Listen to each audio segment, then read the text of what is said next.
হৈ যাবা নি ৰঙালী বিহু শুভেচ্ছা জ্ঞাপন কৰিলোঁ।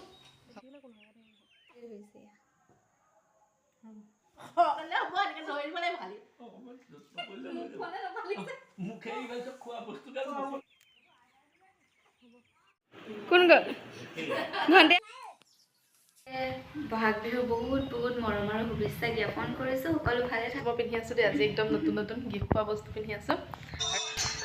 Hello' everyone, welcome back to my another blog.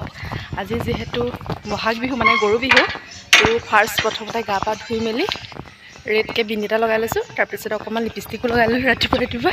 তাৰপিছত এতিয়া আহিছোঁ পূজাৰ কাৰণে ফুল নিবৰ কাৰণে।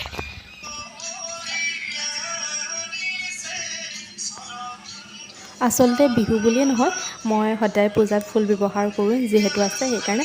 আৰু আজি বিশেষকৈ বিহুৰ কাৰণে অকণমান স্পেচিয়েল হ'বলৈ গৈ আছে। তো এয়া আহিলোঁ আৰু বাক ক'লোঁ অকণমান ভিডিঅ' কৰি দিবলৈ, যিহেতু মোৰ ষ্টেণ্ডো নাই। আৰু এয়া মই ফুলখিনি ধুনীয়াকৈ লৈ লৈছোঁ আৰু ইমান বেছি ধুনীয়া লাগিছে দেখিছেনে বাৰু। তথাপিতো মই এতিয়া লৈ আহিছোঁ আৰু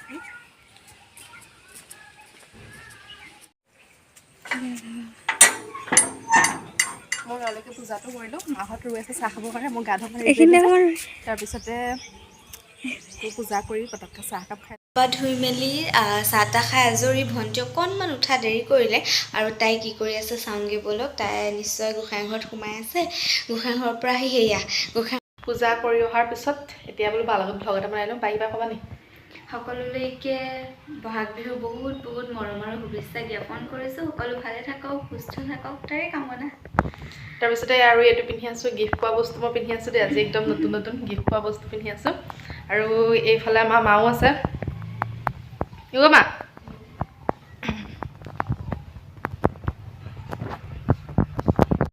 বিহু বুলি সকলোকে মাকো ক'লোঁ কিবা এটা বোলো তুমিও কৰি দিয়াচোন। ৰঙালী বিহু শুভেচ্ছা জ্ঞাপন কৰিলোঁ। সকলো ভালে থাকক আৰু সকলো ভালে থাকক। তাৰপৰা ৰাতিপুৱা আমাৰ এয়া এইফালে আমাৰ বনোৱা পিঠা আৰু এইফালে হৈছে নাৰিকল চুজি তেনেকৈ বনোৱা। আৰু এইফালে হৈছে মই বনোৱা ইডলি। আচলতে এইখিনি মায়ে বনালে, আমি বাৰ ওচৰলৈ যাবলগীয়া হ'লতো সেইকাৰণে এয়া মায়ে বনাই মেলি দিলে। কিন্তু এয়া মই বনোৱা ইডলি, নিজে বনোৱা বস্তু ফাৰ্ষ্টতে খাই লৈছোঁ। আৰু নিজে বনোৱা বস্তুটো চাবচোন সোৱাদটো অলপ বেছিয়ে পোৱা যায় নেকি। আৰু এইখিনি পিঠা মায়ে আগতীয়াকৈ বনাই মেলি থ'লে, নাৰিকল চুজি তেনেকৈ বনোৱা এইখিনি লাডু। আৰু এইফালে মালপোৰা অলপমান বনাই থৈছিলে, এইয়া মালপোৰা অলপ সৰু সৰুকৈ বনোৱা হৈছিলে বাৰু। আৰু এইফালে দৈ গাখীৰ দেখিছে ন, ম'হৰ দৈ একদম পূৰা আঠা থকা। এইবাৰ হৈছে টেকেলি তেনেকৈ হেৰি নাই কোৱা, এনেকৈ ডাঙৰ বৈয়ামতে অনা হৈছে। আৰু এইফালে এতিয়া আমাৰ জলপান ৰেডি কৰিব আৰু পাপা গোঁসাই ঘৰলৈ গৈছোঁ। তো একেলগে বিহুত জলপানটো খাবলৈ পালে ভাল লাগে। আৰু এইফালে পাপা গোঁসাই ঘৰৰ পৰা ওলালে, তাৰপিছতে এয়া মায়ে ধুনীয়াকৈ জলপান ঠিক কৰিছে। এইপিনে পাপাই কাঁহীত মানে ভাল পায় খায়, তো সেইকাৰণে পাপালৈ এনেকৈ কাঁহী, মায়ে অকণমান ডাঙৰ বাতিত ভাল পায়। আৰু এইফালে ধুনীয়া আঠা আঠা দৈৰ সৈতে জলপান খাবলৈ বুলি লৈছোঁ। আৰু বিহু হ'লেহে জলপানকেইটা খায়ো ভাল লাগে, সোৱাদটো মানে বিহুৰ দিনাখনিয়ে পোৱা যায়। ইভাগেতো জলপান খাবলৈ ইমান মন নাযায়। আৰু এয়া আমাৰ একেলগে বিহু জলপান খাবলৈ বুলি লৈছোঁ।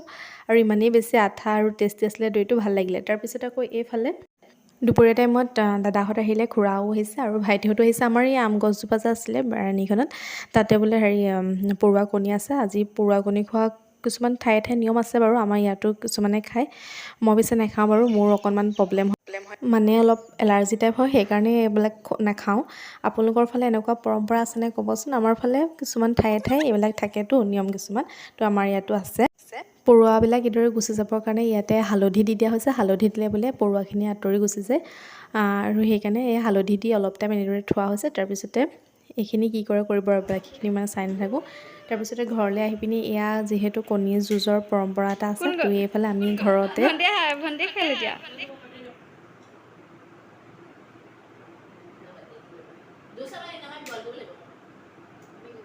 কোন জিকিলে? আবেলি সময়ত এয়া কালি থোৱা মাংসৰ সৈতে আৰু এইফালে অকণমান কণবিলাহীৰ দৰে চাটনি কৰিছিলে, মানে চাটনি বুলি নহয় আচলতে পিটিকা কৰি আমি খাবলৈ লৈছোঁ ভাত কেইটামান চব বস্তু কালিয়ে থকা। আৰু এইফালে ভাত পানী খাই মেলি উঠাৰ পাছত যিহেতু 100টা শাক মানে খোৱাৰ যিটো পৰম্পৰা আছে সেইটোতো বহুত বেছি ভাল লাগে। আৰু এইফালে মায়ে মই শাক বুটলা ষ্টাৰ্ট কৰিছোঁ। এতিয়া সময় প্ৰায় 4 বজাই নাই, কিন্তু আমি শাক বুটলা ষ্টাৰ্ট কৰি দিলোঁ। যিহেতু 100 এবিধ শাক চব এফালৰ পৰা দি যাওঁ। আপোনালোকেও তেনেকৈ দিয়ে নে অকল খোৱা বস্তুখিনি দিয়ে ক'বচোন। আমাৰ চব এফালৰ পৰা দিওঁ, ফুলৰ পাতৰ পৰা আদি কৰি চব আৰু এফালৰ পৰা যিমান যত পাওঁ চব তুলি লৈ যাওঁ।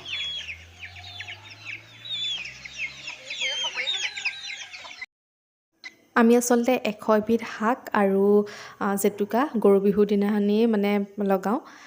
আৰু এইফালে আমাৰ 55টামান হৈছে, বাৰীতে মানে এইখিনি পাই যাওঁ আৰু এইখিনি আৰু মেনেজ কৰিবলগীয়া হয় যিটি পাত মানে দি মেলি। আৰু আমাৰ এইফালে সকলোৱে মানে এইবিলাক চব দিয়ে 100 এবিধ কৰে। শাকখিনি বিচাৰি হোৱাৰ পিছত সম্পূৰ্ণ 100 এবিধ হোৱাৰ পিছত মায়ে আহিছে এইফালে, যিহেতু জেতুকা লগাব লাগিব সেইকাৰণে জেতুকাখিনিও ছিঙি নিবৰ কাৰণে। বহুত বেছি ডাঙৰ জেতুকাজোপা আৰু এইখিনি মায়ে ছিঙি মেলি দিছে। আমাৰ মা এইবিলাকত যে বহুত বেছি আগবঢ়া, সেই ধুনীয়াকৈ ছিঙি মেলি আমাক লগাই দিয়া। সৰুৰ পৰাইতো আছেই মানে, মায়ে লগাই দিলে জেতুকাটো যিটো ৰং আহে সেইটো বহুত বেছি ভাল লাগে। আৰু এইফালে দেখিছেনে বাৰু, যিহেতু গধূলি সময়ত জেতুকাখিনি লগাব লাগিব হাতত, সেইকাৰণে মায়ে আবেলি সময়তে এই বস্তুবিলাক সকলোবিলাক ঠিক ঠাক কৰি থৈছে। এইখিনি জেতুকাখিনি ধুই মেলি থ'লে। আৰু এইফালে কণ বিলাহী মাছৰ লগত বনাব চাগে দেই, মাছ আনি থোৱা দেখিছোঁ। আৰু এইফালে 100 এবিধ শাকো ধুনীয়াকৈ চাই মেলি ধুই পখালি থৈছে। এইফালে আকৌ খুৰীও এয়া নিবৰ কাৰণে আহিছে জেতুকা, আৰু কি গম পায়নে, ঢুকি নাপায় কাৰণে এয়া টুল এখন লৈ পিনি উঠি মেলি এয়া জেতুকা ছিঙি আছে। আৰু এয়া আমাৰ সৰু খুৰীয়ে ডালখিনি কাটি মেলি লৈ গ'লহি বাৰু।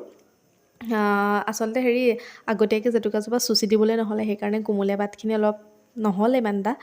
আৰু এইফালে আমাৰ চাব দেই কি ধুনীয়াকৈ তগৰ ফুল ফুলি আছে আৰু ইমানেই বেছি ধুনীয়া গোন্ধাই আছে, বহুত বেছি ভাল লাগে। তগৰ ফুলৰ গোন্ধ নহয় জানো। আৰু এইফালে বায়ে খুৰী গিফ্ট দিছে বিহুৰ কাৰণে, আমাৰ ঘৰলৈ আহিলে তো গিফ্ট দি পঠিয়াইছে। আৰু এপাহ এয়া লগাই দিছে খোপাতে। আৰু এইফালে আমাৰ জেতুকাখিনি ধুনীয়াকৈ পিছা হৈ গ'ল। সন্ধিয়া প্ৰাৰ্থনা কৰাৰ পিছতে ল'ম বুলি ভাবি থৈছিলোঁ, নহ'লে মানে দেৰি হৈ যায়, ৰাতি ল'লে অকণমান দিগদাৰী হয়, বিচনা পত্ৰ পৰে। আৰু এইখিনি মিক্সিৰ সহায়তে পিচি লৈছোঁ। ইভাগে পতা থাকিলে পতাত যিটো পিছা হয় সেইটো বেছি ভালহে হয়। কিন্তু দেখিছেনে বাৰু, আমাৰ জেতুকাজোপা ইমানেই বেছি ধুনীয়া ৰং আহে, অকণমান চুলে মানে ৰংটো আহিয়ে যায়। আৰু এইফালে মই সন্ধিয়া প্ৰাৰ্থনা কৰাৰ পিছতে জেতুকা লওঁ বুলি ভাবিছোঁ মানে, আৰু ইয়া লগাইছোঁ। মায়ে আচলতে কিবা কিবি কৰি আছে, সেইকাৰণে অকণমান সময় পোৱা নাই। মই এখন হাতে লগাইছোঁ আৰু এইখন হাতত মায়ে লগাই দিবহি লাগিব এনেও। জেতুকাখিনি পিছোঁতে বোলে অকণমান চেনি নহ'লে অকণমান পাণ মিলাই দিলে তাৰ ৰংটো বেছি ভাল হয় বুলি কয়। আৰু জেতুকা লোৱাৰ পিছত মোৰ দৰে আপোনালোকৰ কণ্ডিশ্যনটো হয় নে জনাবচোন দেই। এইফালে আমাৰ টিকলা হৈছিলে, মা আৰু পাপাই দুইজনে ধৰি তাকো অকণমান জেতুকা লগাই দিছে। আৰু তাৰ অৱস্থাটো চাওকচোন বাৰু।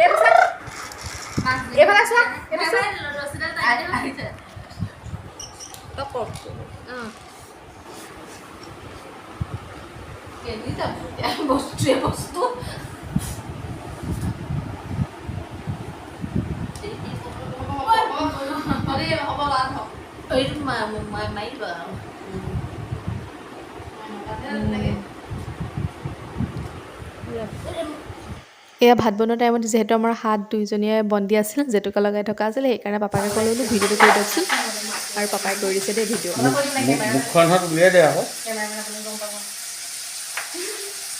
এয়া আমি বনাম এয়া জেতুকা হাতে মাছ, ডিম। এয়া আমাৰ ৰাতি ভাত সাজ ৰেডি হৈ গ'ল, 100 এবিধ শাকৰ ভাজি। এইফালে ডিম এটা বইল কৰি খোৱাটো পৰম্পৰা হিচাপে আমাৰ চলি আছে। তো এইফালে ডিম ল'লোঁ, আৰু এইফালে বিলাহী মাছ তেনেদৰে বনাইছিলে। আৰু এইফালে অকণমান গোটা মাংস ভাজি। এয়া আমি ভাত পানী খাই মেলি উঠাৰ পিছত পাপাই আকৌ জেতুকা লৈছে, হাতে ভৰিয়ে চবতে লৈছে। আৰু ইপিনে টিভি চাই আছে, সময়টো জল্দি গুচি যাবৰ কাৰণে। আৰু এই ভিডিঅ'টোতে মই উৰুকা ভিডিঅ'টো এড কৰি দিছোঁ। এইফালে চাটৰ বস্তু আনি থৈছে, জুইশালখনো মায়ে মচি থৈছে উৰুকাৰ বুলি। আৰু এইফালে ৰাতিৰ প্ৰিপেৰেশ্যন কি হয় এয়া? উৰুকাৰ প্ৰিপেৰেশ্যন চলি আছে। এইফালে ব্লেক চিকেন, অঁ কুকুৰাৰ যে ব্লেকটো। এয়া মাছ আনি থৈছে। কি মাছ? কচ মাছ নে? কচ মাছ। আৰু পিঠা পনা? পিঠা পনা আছে। ইয়াতে মানে গোটেইখন অকণমান হৈ আছে, খেলি মেলি টাইপ হৈ আছে। কৰা নাই। এইখিনি মই ইডলি বনালোঁ অথনি, ধুনীয়াকৈ ইডলিখিনি বনালোঁ। তাৰপিছতে এইফালে আছে নাৰিকলৰ লাডু।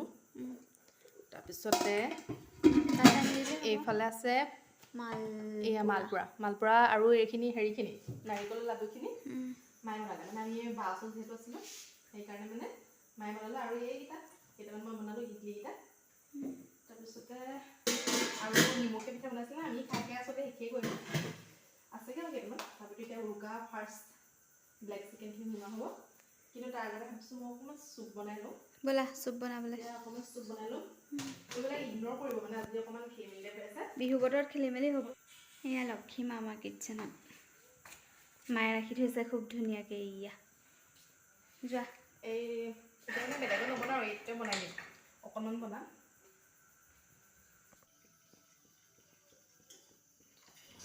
একেবাৰে চিম্পুলকৈ বনাওঁ সোৱাদ অনুসৰি নিমখ দিওঁ তাতে জালুক মানে গুড়ি কৰা জালুক দিওঁ তাৰপিছতে ইয়াতে নহৰু দিওঁ আদা অকণমানো কেতিয়াবা দি দিওঁ যদি আপুনি ভাল পায় আদা অকণ দিব পাৰে বহুত বেছি টেষ্টি হয় বাৰু আৰু এইফালে বায়ে এইফালে নহৰু আদা পিঁয়াজখিনি গুচাই মেলি দিলে তাৰপিছতে এই আমাৰ চিকেনখিনি মঠি থোৱা হৈছে আৰু এইফালে মায়েও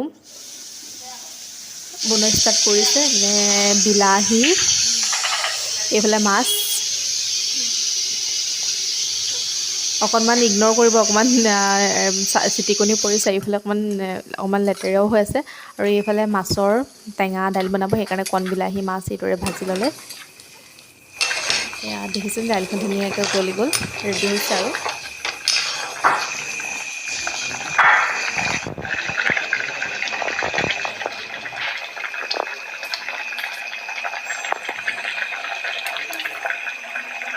আৰু এইফালে আমাৰ কুকুৰা মাংসৰ গ্ৰেভিখিনিও দেখিছেনে ৰেডি হৈ গৈছে আৰু এতিয়া আমাৰ খানা গৰমে গৰমে খোৱাহে কথা আৰু আপোনালোকে কমেণ্ট কৰি জনাব আপোনালোকৰ উৰুকা সাজ কিহেৰে খালে আৰু এয়া ৰেডি আমাৰ খানা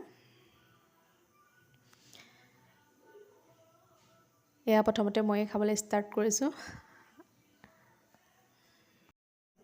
বহুত দিনৰ পিছত আপোনালোকৰ মাজলৈ লং ভ্লগ এটা আগবঢ়ালোঁ আশা কৰিছোঁ নিশ্চয় ভাল পালে যদি ভাল পালে লাইক কমেণ্ট কৰি থৈ যাব যদি মোৰ চেনেলটো নতুনকৈ চাইছে তেন্তে প্লিজ চেনেলটো ছাবস্ক্ৰাইব কৰি থৈ যাব তেতিয়া মই এতিয়া ভিডিঅ'সমূহ সোনকালকৈ আপোনালোকে চাব পাৰিব শেষত সকলো ভালে থাকক সুস্থ থাকক তাৰে ভগৱানৰ ওচৰত কামনা কৰিছোঁ আজিলৈ ভ্লগটো ইমানেই আছিলে শুভৰাত্ৰি